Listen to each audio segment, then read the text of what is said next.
émission est sponsorisée par le groupe Tanio.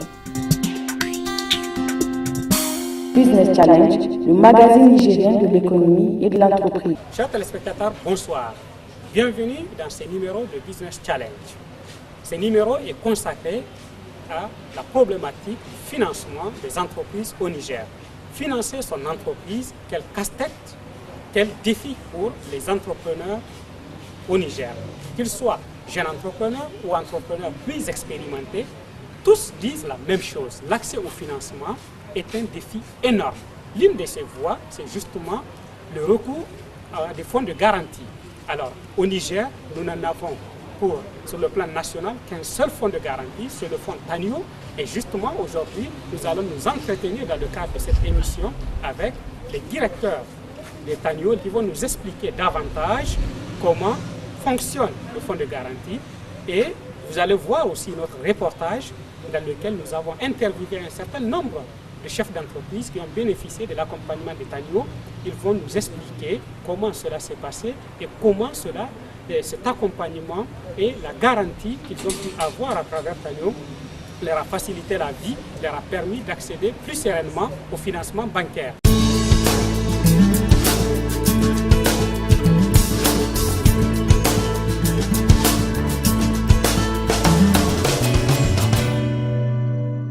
L'accès au financement est un grand défi pour toutes les entreprises.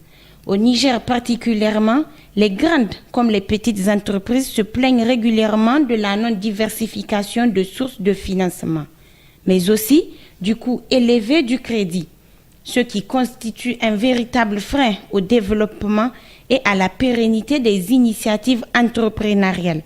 Pourtant, même si le crédit coûte cher et que les banques sont frileuses, beaucoup d'entreprises n'arrivent pas à accéder au financement tout simplement parce qu'elles ne disposent pas d'informations et de connaissances suffisantes sur les mécanismes de financement existants ou pouvant exister.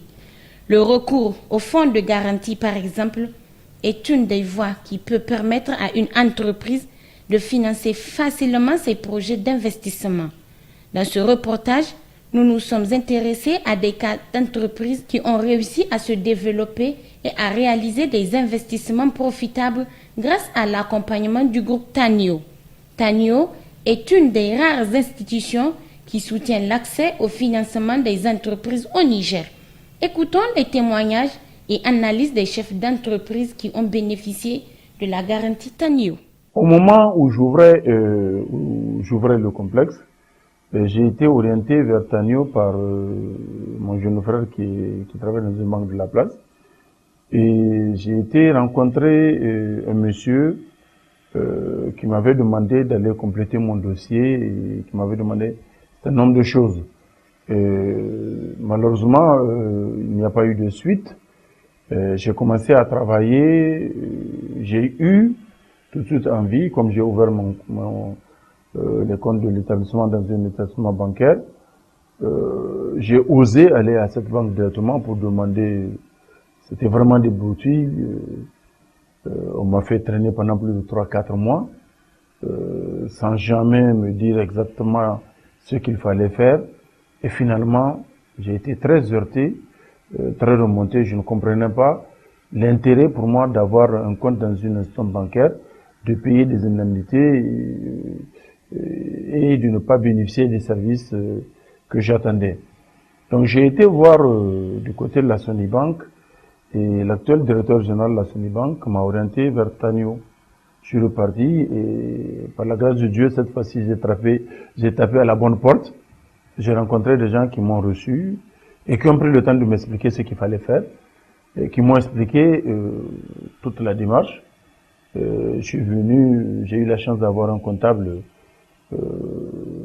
expérimenté qui a constitué tous les éléments requis et qui est resté en relation avec Tanio pour compléter le dossier.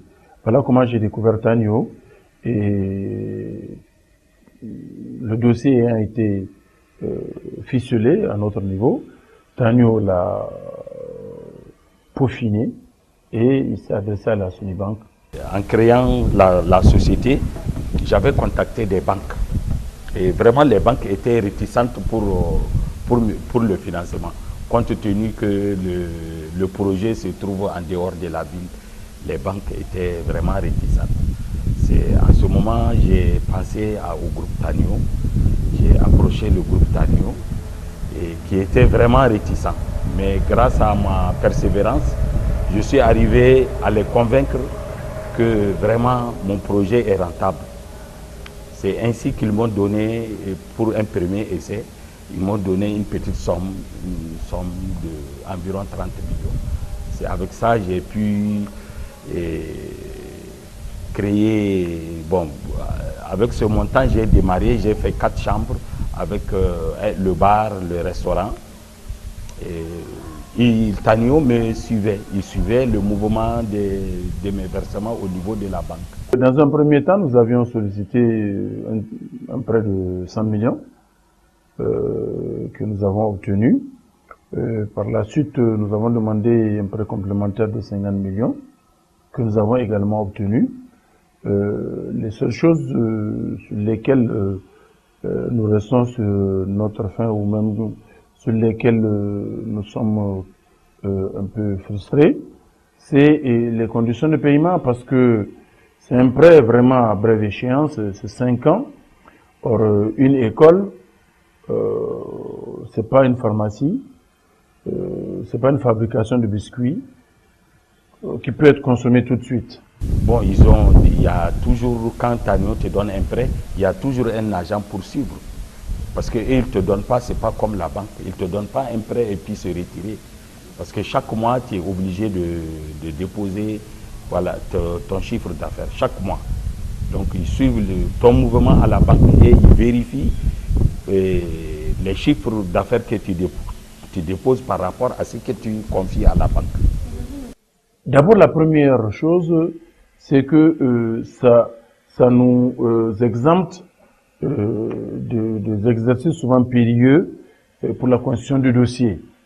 C'est pratiquement Tanio qui a tout monté. Nous n'avons fait que produire les éléments. Et à chaque fois, ils nous ont appelés pour nous dire il manque tel élément ou tel élément que vous avez produit. C'est pas de cette façon qu'il faut le produire. En fait, ils ont eu une démarche pédagogique. Et je crois que ça, c'est fondamental. Il vaut mieux expliquer à quelqu'un comment faire ou bien pourquoi telle pièce n'est pas recevable, qu'est-ce qu'il faut faire pour qu'elle soit recevable, etc. Et c'est ce rôle qu'ils ont joué. De telle sorte que nous, personnellement, nous n'avons pas vécu les affres de la frustration, de la déception, de devoir recommencer à chaque fois ou de nous entendre dire c'est pas bon. Amis téléspectateurs, ravi de vous retrouver dans cette phase plateau de l'émission Business Challenge sur le thème de l'accès au financement et le rôle des fonds de garantie comme levier d'accès au financement pour les entreprises. Alors nous avons vu le premier reportage où des chefs d'entreprise ont témoigné de la manière dont ils ont pu avoir plus de facilité en termes d'accès au financement grâce à l'accompagnement de Tanio. Alors pour ce plateau, je suis justement avec le groupe Tanio, je suis avec le directeur général de Tanio et le directeur d'exploitation de Tanio. C'est un honneur d'avoir deux directeurs sur un même plateau, donc c'est important. Monsieur le directeur, bonsoir. Bonsoir, monsieur. Merci d'avoir accepté d'être avec nous ce soir. Monsieur Tijani, directeur d'exploitation de Tanio, merci d'être avec nous. Bonsoir. Bonsoir, monsieur. Donc, je le disais, nous avons suivi le premier reportage. Mais avant de rentrer dans les détails de certains points qui sont ressortis dans ce reportage, je pense qu'il faut qu'on revienne sur la notion même du marché du financement. Aujourd'hui, est-ce que, M. Kaura, on peut savoir à travers vous comment est structuré le marché du financement des entreprises via les garanties, les fonds de garantie au Niger? Est-ce que vous pouvez nous parler vraiment de l'environnement qui existe en matière de fonds de garantie? Ok, merci M. Sédou. Donc en ce qui concerne le marché, je pense qu'en ce qui concerne le marché, vous avez plusieurs acteurs qui sont en place ou qui interviennent. Vous avez les entreprises, vous avez les banques et vous avez aussi les fonds de garantie. Et toute cette activité est conditionnée justement par les conditions du marché. Donc en ce qui concerne les fonds de garantie, nous sommes au Niger, le premier, le seul fonds de garantie national. C'est vrai, vous avez parlé du FSA, mais ça c'est un fonds de garantie multinational et qui comporte des activités beaucoup plus importantes qui couvrent essentiellement le secteur public. Ok. Alors peut-être on peut parler aussi un peu plus de Tanio parce que alors, on a vu des entreprises qui ont été accompagnées, qui sont financées. Aujourd'hui, le portefeuille de Tanio, il y a combien d'entreprises accompagnées dans ce portefeuille et quel est le volume total de réalisation en termes de garantie aujourd'hui pour Tanio? Okay. Donc, je vais commencer par expliquer les raisons pour lesquelles le groupe Tanio a été mis en place. Vous avez parlé tout à l'heure des difficultés d'accès au financement des entreprises. C'est la raison pour laquelle l'Union européenne et l'État du Niger ont décidé de mettre en place cette structure à travers le groupe Tanio, en mettant aussi à la disposition du groupe des ressources assez importantes qui totalisent à peu près 3 milliards pour appuyer au développement du secteur privé nigérien. Donc, nous sommes intervenus principalement dans tous les domaines, sauf l'agriculture et l'élevage. Même en ce qui concerne l'agriculture, on intervient dans l'agroalimentaire, c'est-à-dire quand il y a la transformation. Okay. Au total, depuis, vous savez que l'activité a commencé d'abord sous forme de projet, les passes PME, puis sous forme de société anonyme Tanio SA, et puis maintenant sous forme d'établissement financier, qui est la sahélienne des financements, qui a été créée en septembre 2004, et puis approuvé en tant qu'établissement financier par le ministère des Finances en juin 2005. Donc les activités de garantie ont commencé pour l'établissement financier le 1er janvier 2006, en transférant le portefeuille de Tanio, qui était la structure, bien qu'étant une société anonyme qui a été autorisée quand même à faire des activités d'un établissement financier.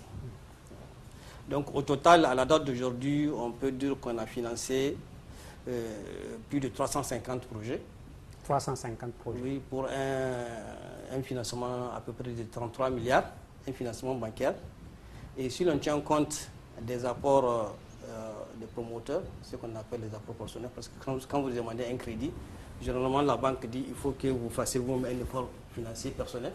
C'est ça qu'on appelle l'apport personnel. C'est-à-dire que l'entrepreneur lui-même doit mobiliser une partie de la garantie. Oui, s'il a un crédit un projet de 100 millions global, la banque va dire que moi je ne peux financer que 70%, donc c'est à toi d'apporter les 30%, c'est-à-dire les 30 millions sur 100 millions. Donc si l'on tient compte de l'apport personnel des promoteurs, nous sommes à plus de 45 milliards de financement au titre du secteur privé nigérien. 45 milliards de francs CFA. De francs CFA. Ok, alors je vais maintenant passer au directeur d'exploitation, parce que dans le reportage, il est sorti un certain nombre de points d'appréciation de la manière dont les entreprises sont accompagnées.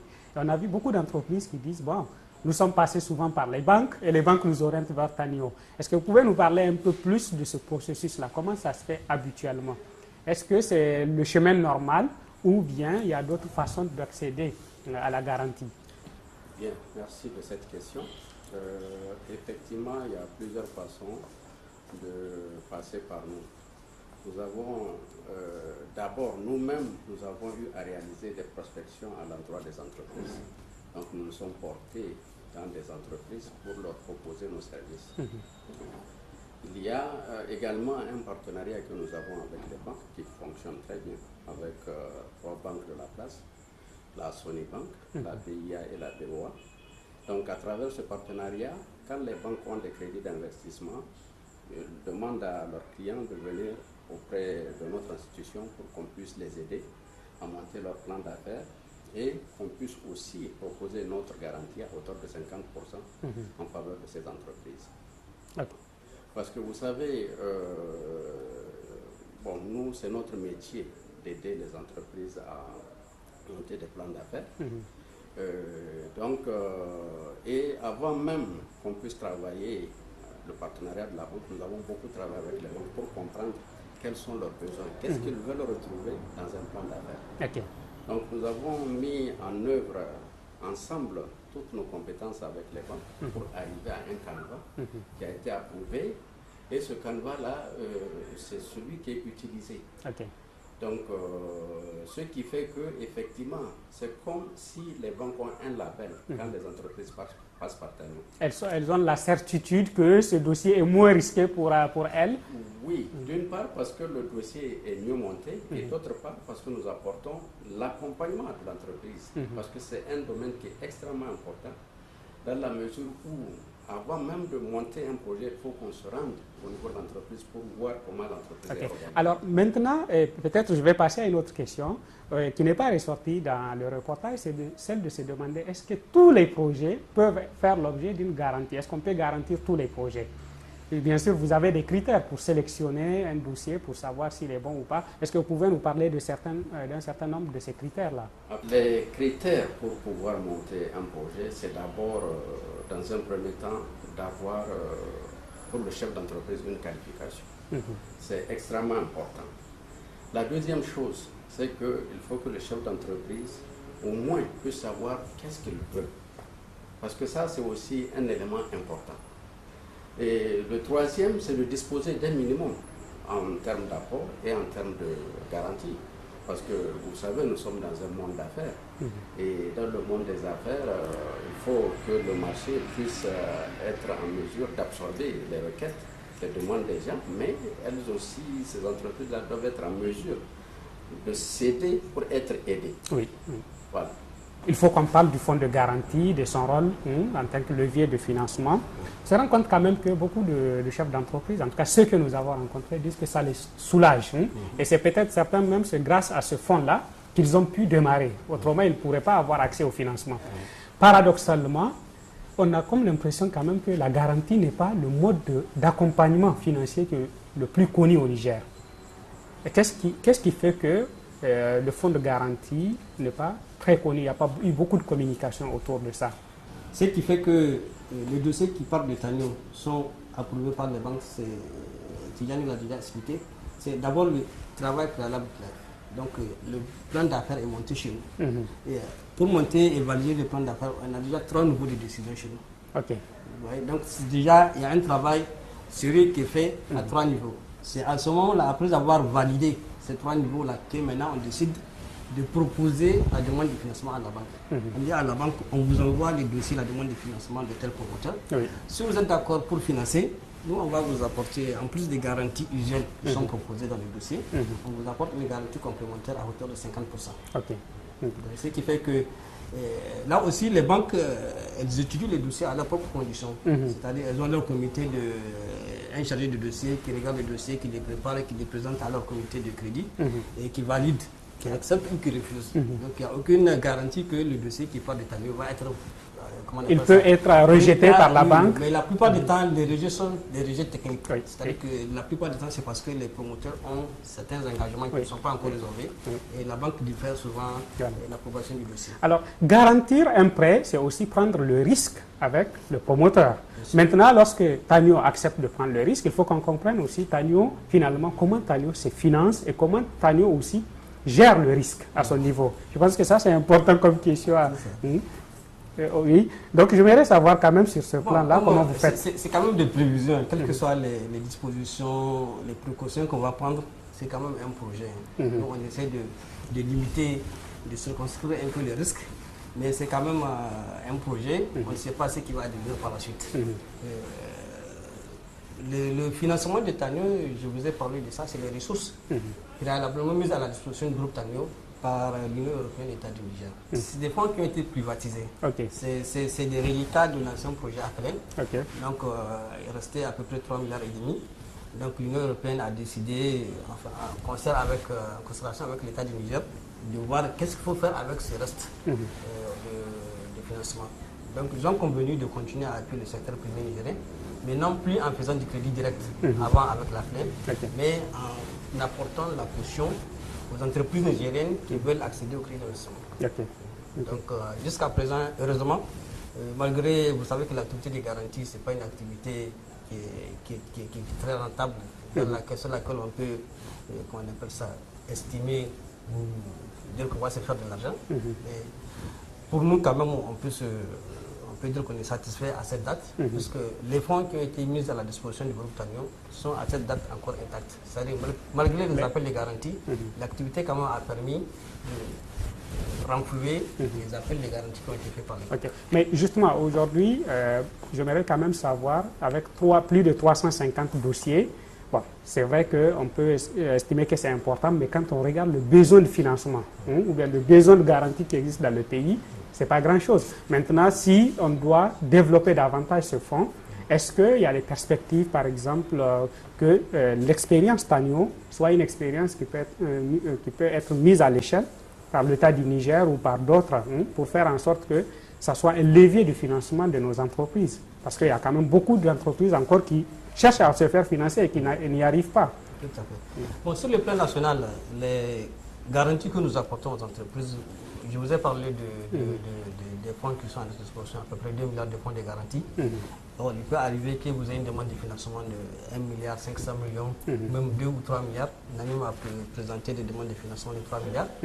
Si on dit et là, ça dépasse votre garantie. On va les garantir à 50%, vous voyez, ça fait déjà plus de 50% de notre fonds de garantie. Et là, heureusement, on a trouvé un partenariat avec d'autres fonds de garantie, notamment le fonds Gadi qui est basé à Lomé, qui, avec la convention qu'on a signée, le partenariat de contre-garantie, on peut garantir à hauteur de 50%.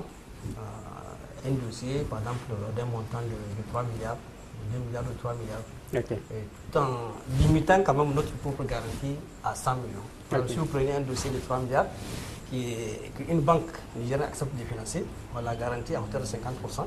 On va la garantir à hauteur de 50%, c'est-à-dire à 1,5 milliard. Mais nous allons chercher la contre-garantie du fonds Gari à hauteur de 1,4 milliard. C'est-à-dire que sur notre propre ressource, nos propres ressources, nous nous engageons à hauteur de 100 millions. Et les 1,4 milliard, c'est la contre-garantie du fonds Gari. Mais la banque n'a en face d'elle que nous. Alors, revenons maintenant à M. Tijani. M. Tijani, parlons de ces dossiers et de la manière dont ils sont accompagnés. Je lis, même dans un article qui a été publié sur le groupe Tanio, que vous êtes à un peu plus de 350 dossiers. Alors, 350 dossiers qui ont été financés. Combien de dossiers rejetés? Nous avons, je crois, un taux de rejet qui tourne autour de 7 à 8%. De 7 à 8%? Oui. Ok. Donc,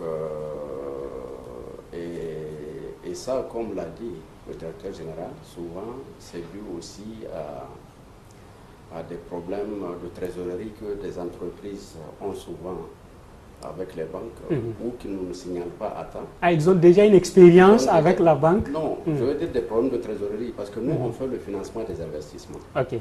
Donc, on ne fait pas de la trésorerie, c'est-à-dire on ne fait pas du financement à oui, court terme. Oui. Les financements sont à moyen terme. Donc, c'est compris entre 3 et 7 ans de durée. Donc, souvent, quand l'entreprise a déjà une avance et qu'elle ne nous le signale pas, nous ne prenons pas peut-être souvent ça en compte dans le projet, dans le dossier, et la banque ou rejette ou elle diffère la décision. Ok. Donc, elle veut voir d'abord que cette question de trésorerie soit réglée. Exactement. Voilà. Donc, c'est ce qui amène souvent ces problèmes. Donc, comme je l'ai dit, on a un taux de rejet d'à peu près 7 à 8%, ce qui est quand même c'est un record, performance quand on regarde surtout des taux d'acceptation des dossiers.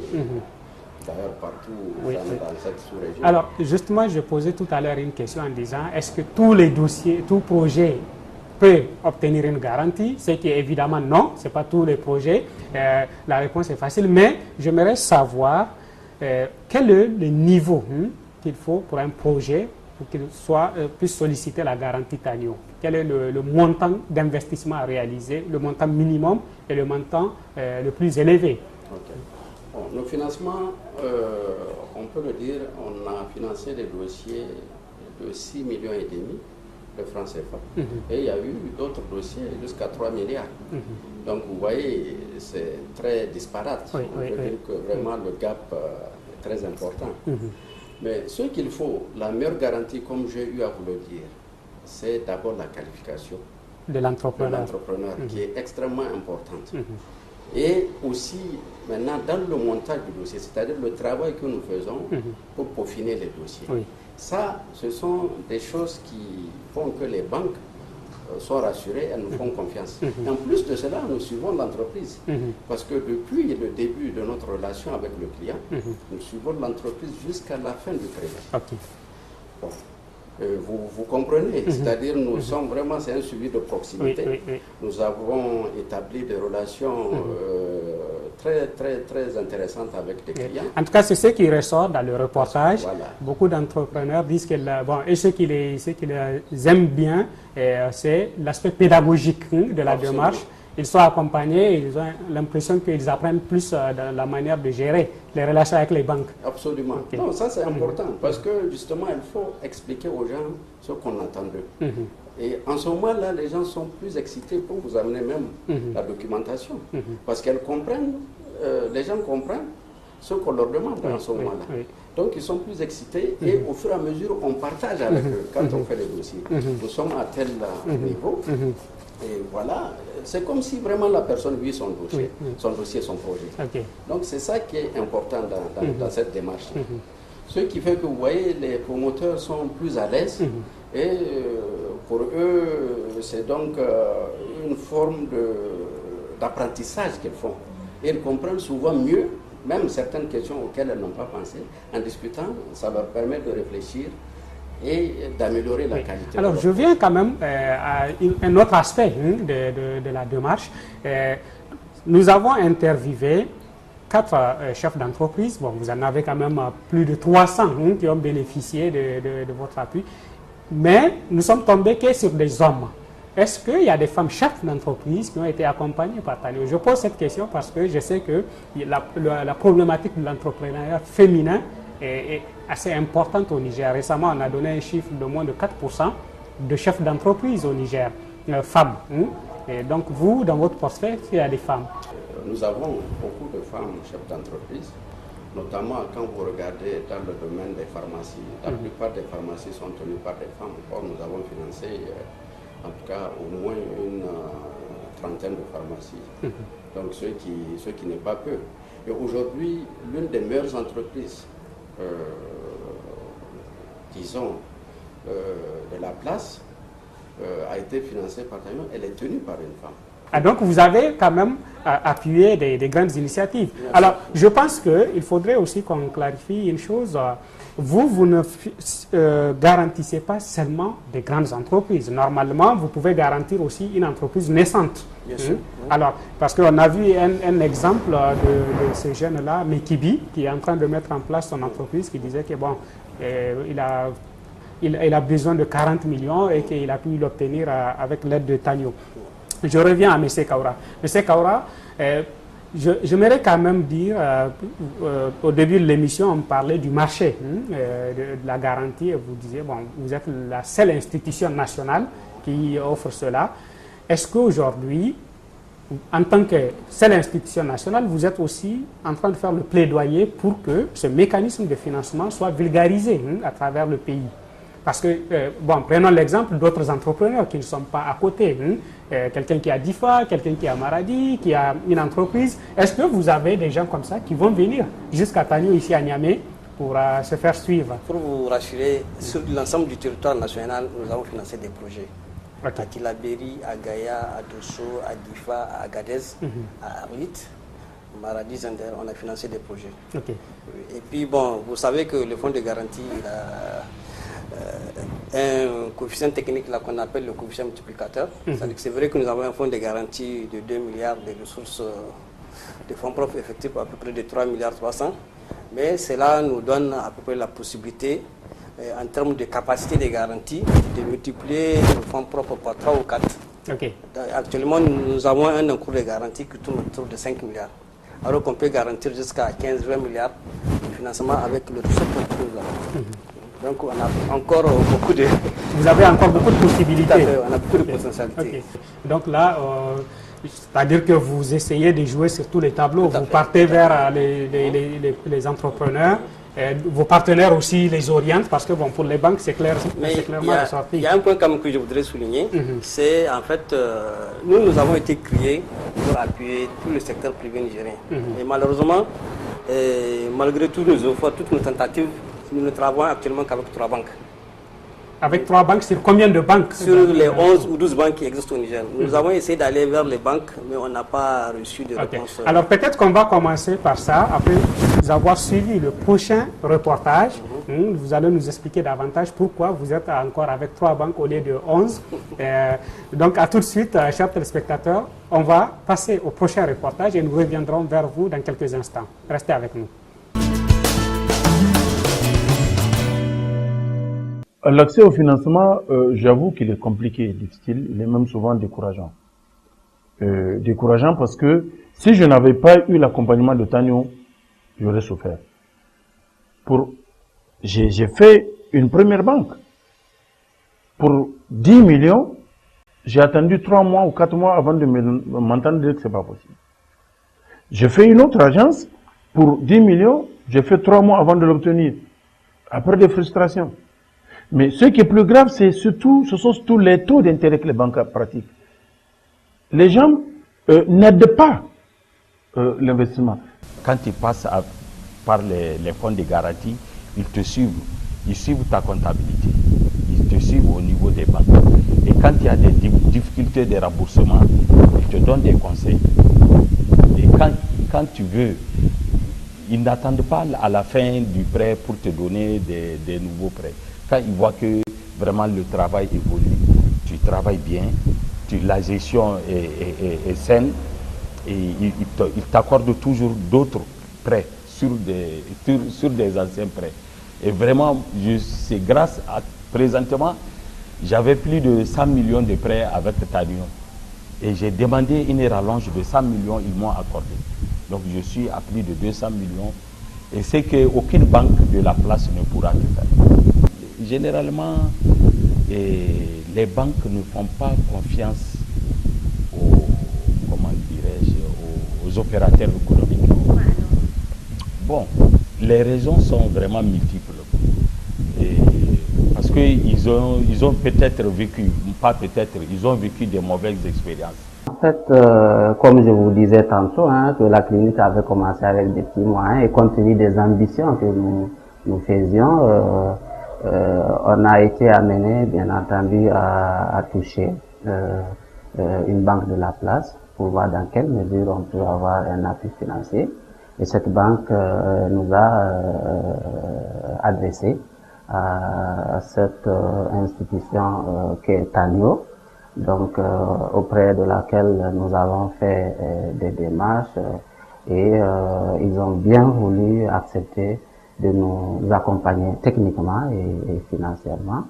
Et leur appui aujourd'hui nous a permis quand même d'un peu étoffer la capacité technique de la clinique, et ça nous a permis aussi d'améliorer, chemin faisant bien entendu, le niveau de recette. On a pu, avec l'accompagnement de Tanyo, appeler, c'est pas beaucoup, mais c'est pas petit, parce qu'on a pu appeler 25 millions de francs CFA, qui nous ont permis vraiment de lancer la clinique, et peut-être que, bon, avec le temps, on verra comment est-ce que on pourra encore davantage évoluer. Et au-delà du fait que ce soit eux qui nous ont aidés à mobiliser ces fonds, ils ont aussi quand même une certaine garantie à leur niveau par rapport, donc ils ont un engagement dans ce processus-là. Notre entreprise est créée il y a environ 2 ans. Et ce qui a été le plus dur, c'est de pouvoir commencer parce que nous avons rencontré un problème de financement. Et maintenant, grâce à Tanyo, le problème a été résolu. Donc là, nous sommes en phase d'installation et nous allons certainement commencer les activités d'ici septembre, le mois prochain. Ça a été posé parce que le domaine dans lequel nous voulons intervenir, les services que nous voulons offrir demandaient un investissement lourd parce qu'il nous fallait des installations, des équipements de télécom, notamment des commutateurs, des serveurs et aussi des routeurs. Aussi de quoi avoir une liaison entre notre entreprise et les opérateurs de téléphonie mobile. Et donc pour cela, nous avons monté un dossier pour le projet. Je me suis d'abord tourné à la Sony Bank. Comme c'était une nouvelle entreprise, on n'était pas encore solvable. Donc ils nous ont orienté vers Tanyo pour voir si le projet était bien solvable et si le projet était vraiment rentable. Alors, nous avons vu dans le reportage quand même la question d'accès au financement qui est évoquée régulièrement par les chefs d'entreprise, les difficultés qu'il y a, la nécessité de recourir au fonds de garantie pour augmenter ses chances d'accéder au financement. Et juste avant d'aller visionner ce reportage, vous nous disiez, M. Kaura, que sur 11 banques de la place, vous n'avez de partenariat qu'avec 3. Alors, vous allez nous expliquer davantage qu'est-ce qui explique cette situation. Bon, en tout cas, en ce qui nous concerne, nous avons fait tout ce qu'il fallait faire, puisque nous avons les projets de convention, les conventions qui ont été signées avec les 3 banques dont je vous ai parlé, et ont été envoyées sous terme de projet à pratiquement toutes les banques. Okay. Toutes les banques. Bon, c'est vrai qu'il y a une ou deux banques avec lesquelles on est en train de discuter actuellement, mais de façon générale, on n'a pas une réaction quand même de la plupart des banques. Et ça, depuis que le fonds existe? Tout à fait, parce que ce qui nous gêne, c'est qu'il y a des promoteurs qui viennent nous voir et on leur dit que malheureusement, on ne peut pas monter, on ne peut pas garantir votre dossier parce que nous n'avons pas de convention de garantie avec la banque auprès de laquelle vous avez un compte. Donc c'est quand même un handicap pour, comment on appelle ça, à ce qui concerne le développement de notre activité. Puisque nous, on aimerait quand même avoir, en termes de partenaires, toutes les banques de la place. Si vous prenez par exemple dans le cas des partenariats que je voulais évoquer, nous avons eu à appuyer des fonds de garantie dans d'autres pays que nous avons aidé à mettre en place et dans lesquels pratiquement tous les établissements de crédit, c'est-à-dire que les banques et les établissements financiers sont actionnaires. Ont adhéré. Et ils ont adhéré, sont même actionnaires. Mais en fait, moi, c'est que j'aimerais quand même comprendre davantage. M. Kaura, jusqu'à une certaine époque, je savais aussi que vous êtes aussi vice-président de l'association des banques et établissements financiers. Alors, vice-président, ça veut dire aussi que vous connaissez toutes les banques, vous pouvez discuter avec toutes ces banques-là. Alors, qu'est-ce qui fait que tout vice-président que vous étiez, ou bien que vous êtes encore, vous allez me confirmer si vous êtes toujours, vous n'avez pas pu les convaincre? Ça, c'est d'une part, mais deuxièmement, l'État. Est-ce que l'État n'a pas aussi un rôle à jouer à ce niveau-là?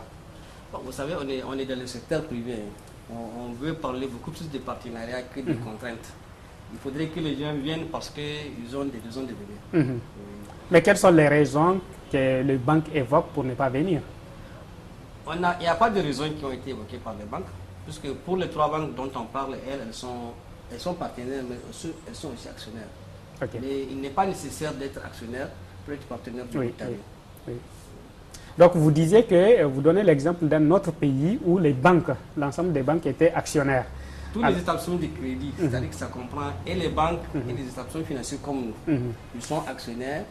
Et plus derrière la chambre de commerce et la maison de l'entreprise. Alors vous, aujourd'hui, qui accompagne? Vous avez parlé de l'Union européenne, vous avez parlé aussi d'autres partenaires avec lesquels vous traitez, mais là, je compris que c'est en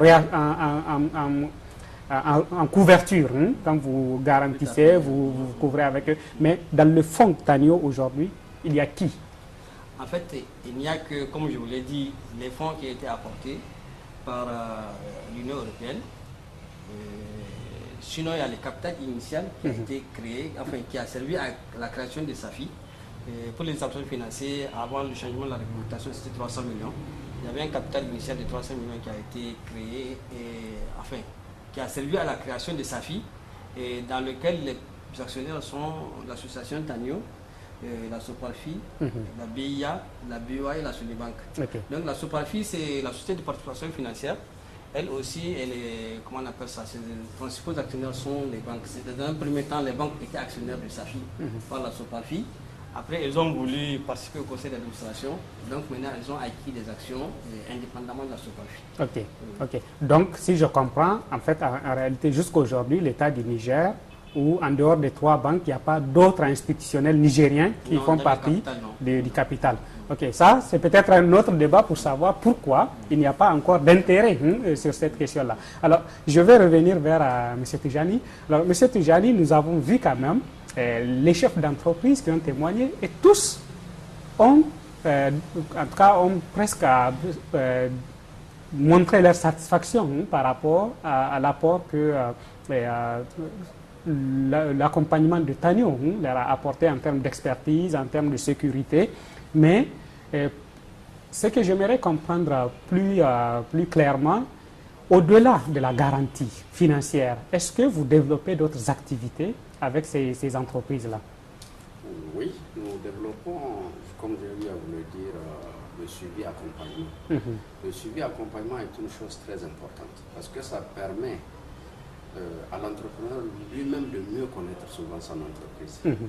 Parce que souvent, on est dans une entreprise, mais on ne la connaît pas comme il faut. Même en étant entrepreneur? Même en étant entrepreneur. Mais avec un œil extérieur, les gens qui viennent, qui regardent un peu comment les choses se passent, on peut vous conseiller et vous pouvez améliorer les choses au sein de votre propre entreprise. Alors que quand vous êtes dedans, vous ne le voyez pas. Donc ça, c'est important.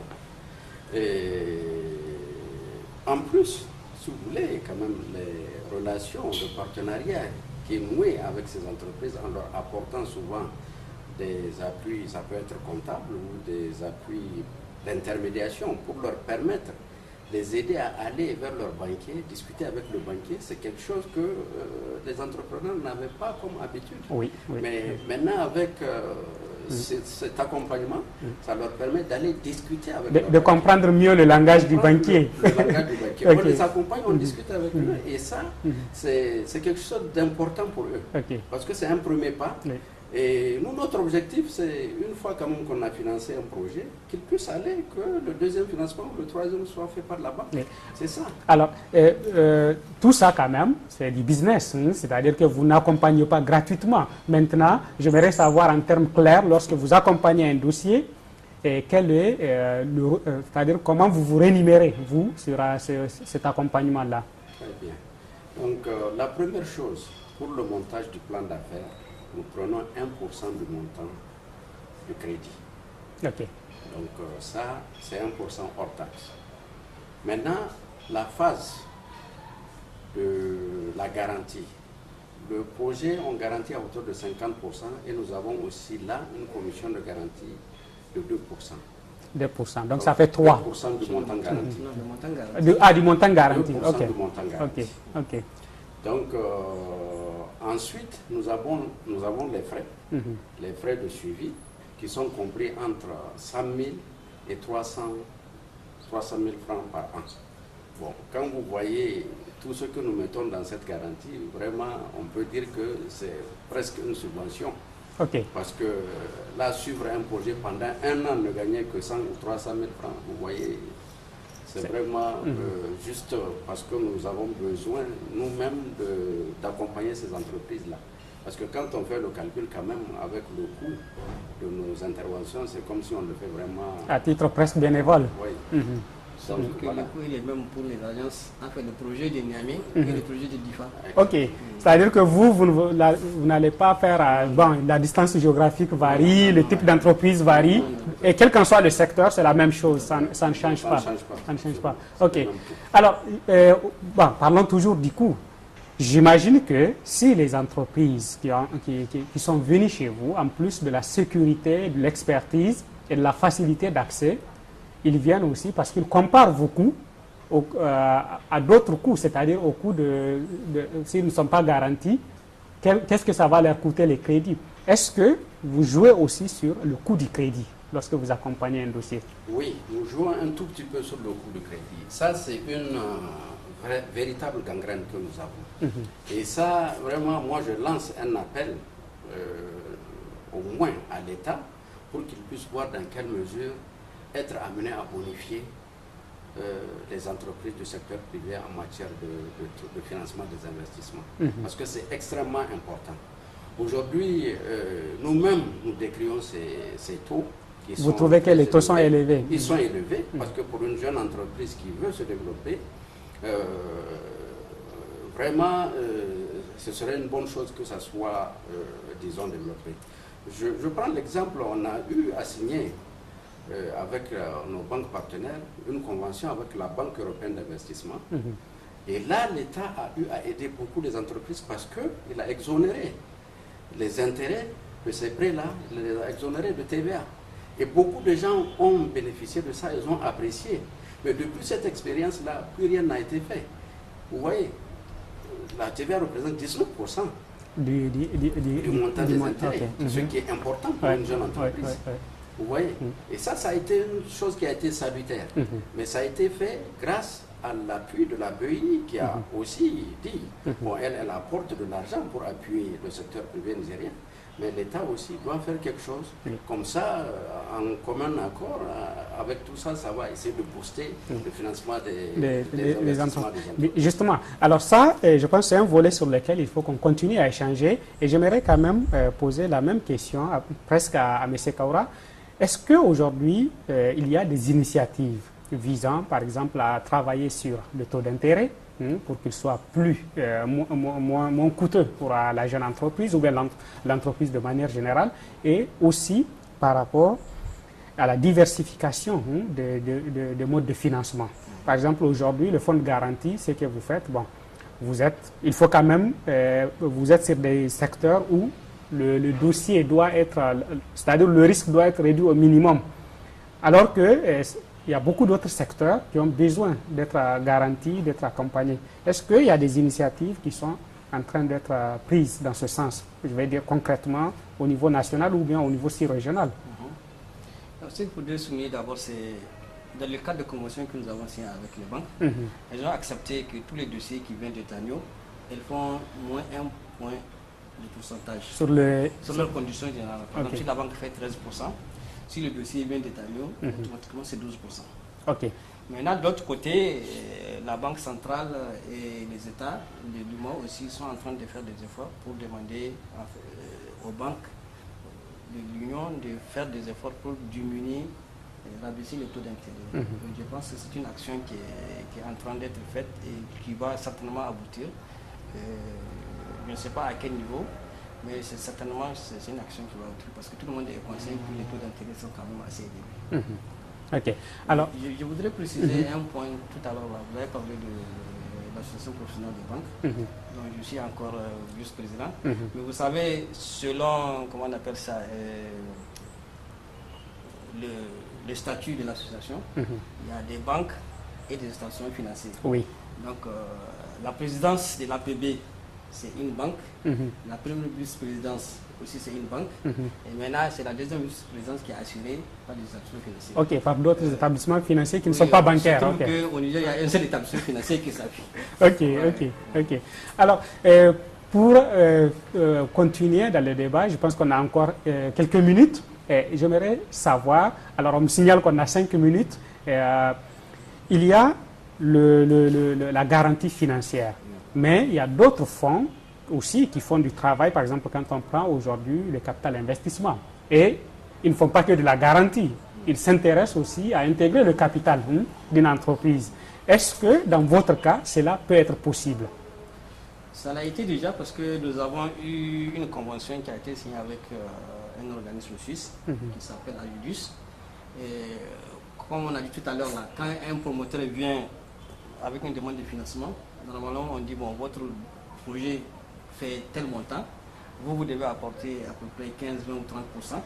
Et très souvent, les promoteurs n'ont pas suffisamment de fonds propres pour remplir ces conditions. Donc on a eu un accord avec une organisation suisse qui s'appelle Ayudus et qui avait mis à notre disposition des fonds qui permettaient, par exemple, si moi je viens demander un crédit de 50 millions, on me dit qu'il faut que tu amènes 20 millions d'apport personnel.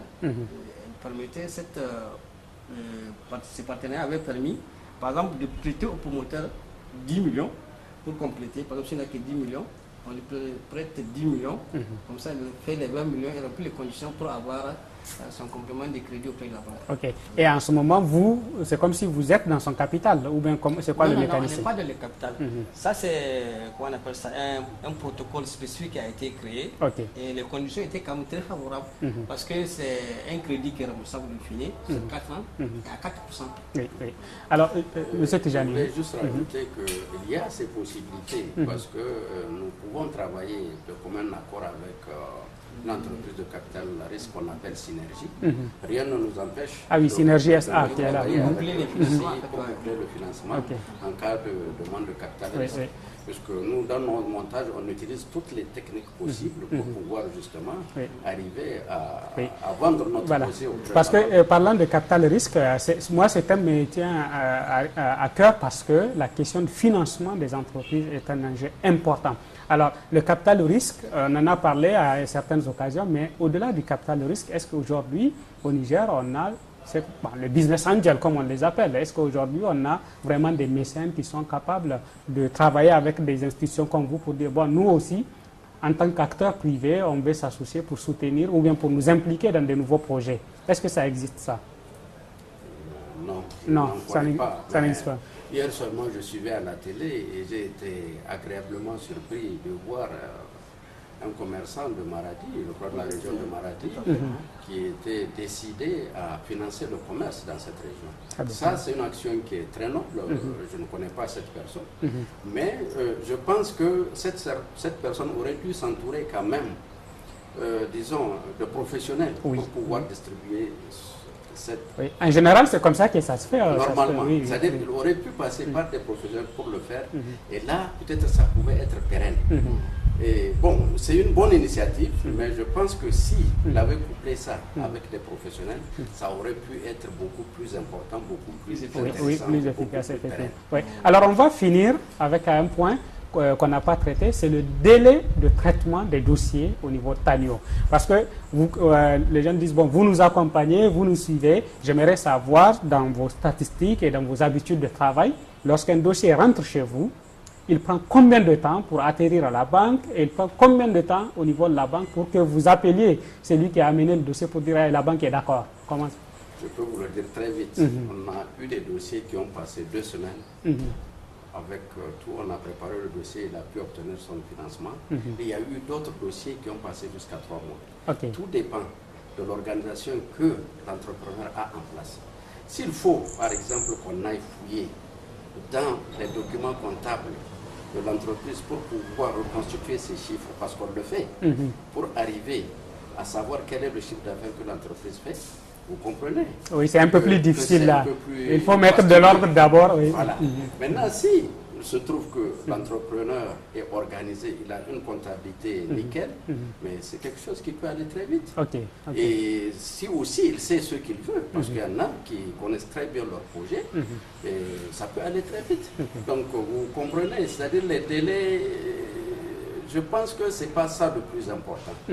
Bon, c'est important peut-être. Oui, c'est important pour les gens de savoir combien ça. Oui, mais je veux dire que ce qui est important, nous, c'est d'arriver à obtenir quand même le résultat. Ce que vous dites, c'est en quelque sorte, plus une entreprise est structurée, plus ça vous facilite la tâche. C'est ce que je comprends. Monsieur Kaura, vous voulez ajouter? De façon réglementaire, normalement, nous, on a 1 mois pour préparer le dossier. De la convention que nous avons signée avec les banques, ils ont normalement 2 semaines pour répondre. Donc, on est normalement dans un délai de 45 jours si tout se passe bien. Alors là, je pense qu'on a fini notre émission. La technique me signale que nous n'avons plus de temps pour continuer, mais je pense que nous reviendrons dans une autre émission pour toujours traiter les questions qui restent en suspens sur les fonds de garantie et l'accès au financement de manière générale. J'aimerais préciser à nos téléspectateurs, je pense que ça a été déjà fait dans le générique de l'émission. Je vais juste préciser que cette émission est réalisée dans le cadre d'un parrainage qui nous a été offert par le groupe TANIO. Le groupe TANIO a parrainé cette émission parce qu'ils ont estimé que c'est une thématique qui est importante, sur laquelle ils ont besoin que le public nigérien, que les entrepreneurs nigériens apprennent davantage, comprennent davantage comment ça marche le fonds de garantie et quelle est son importance dans le financement des entreprises. En tout cas, j'espère que ce débat a été utile. Je vous donne rendez-vous une autre semaine, toujours sur les questions économiques. Page RSE.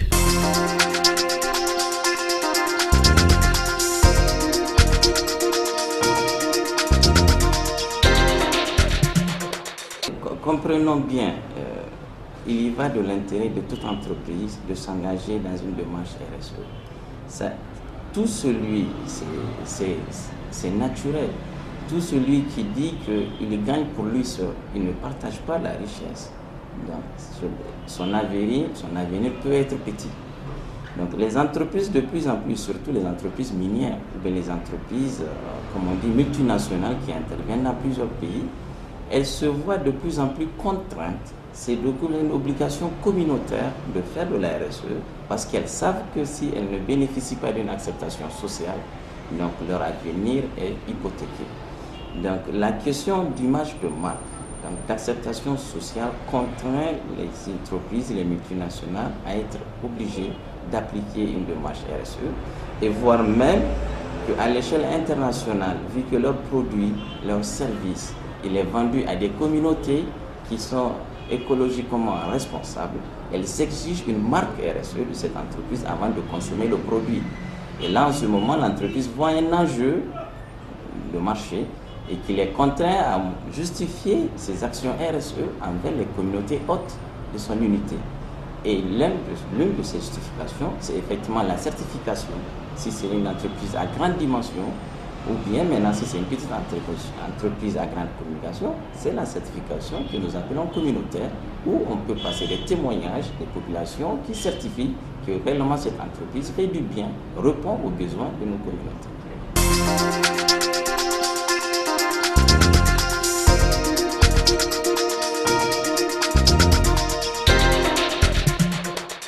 Appliquer de la RSE, une entreprise peut s'engager pour promouvoir son produit. Ceci est de plus en plus obligatoire quand elle intervient dans une communauté écologiquement responsable. Une communauté écologiquement responsable, avant d'acheter un produit d'une boîte, elle s'y intéresse sur le parcours de cette boîte, son impact communautaire. Elle essaie d'avoir le visage de cette entreprise avant de consommer le produit. Au-delà de ça, la société civile de plus en plus, qui veut attaquer donc, les services d'une entreprise, elle fait un retour, elle montre l'image de cette entreprise dans cette communauté tout en montrant l'insuffisance d'implication communautaire de cette entreprise. De plus en plus, donc, les entreprises conscientes de cet aspect, elles voient la nécessité d'appliquer les démarches RSE. Et là, ça joue sur sa performance économique. Elle y fait de la RSE, donc les communautés consomment son produit, ça agrandit son chiffre d'affaires. Elle ne fait pas de la RSE. Les pressions populaires vont jouer sur sa performance, sur son produit, et là, sa performance peut s'en sortir.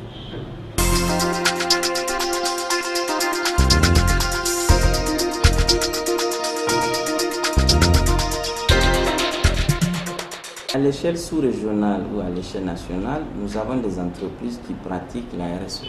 Le problème que nous avons, c'est l'accès à l'information, la visibilité de leur initiative RSE.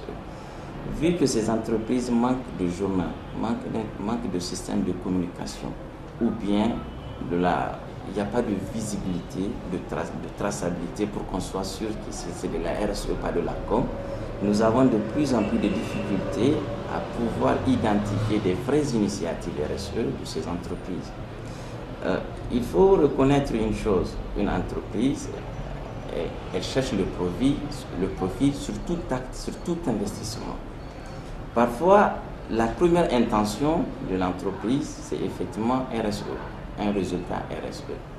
Maintenant, l'opportunité qu'ils vont découvrir dans ce résultat, à faire la promotion de leur entreprise, ou bien à faire de la communication, ou bien à vendre cette action à l'État, ou bien à justifier l'acquisition d'un marché quelconque, font estomper cette initiative en tant qu'initiative RSE.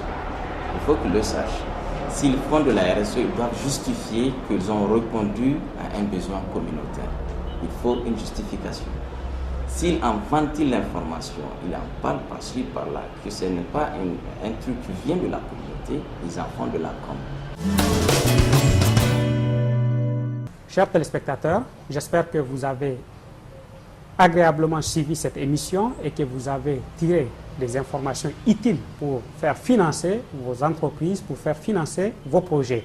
En tout cas, vous le savez, vous pouvez nous laisser vos commentaires, vos suggestions à l'adresse de Business Challenge, businesschallengeniger@gmail.com. Vous pouvez aussi aller sur les réseaux sociaux, sur Facebook, pour essayer d'échanger avec nous sur les questions liées à l'économie nationale, nous faire des suggestions, des thématiques, ou bien nous suggérer la manière dont vous voulez voir les thèmes traités. Nous sommes à votre écoute et nous sommes là pour essayer d'améliorer régulièrement et de manière permanente ce que nous faisons. À la prochaine. Bonsoir.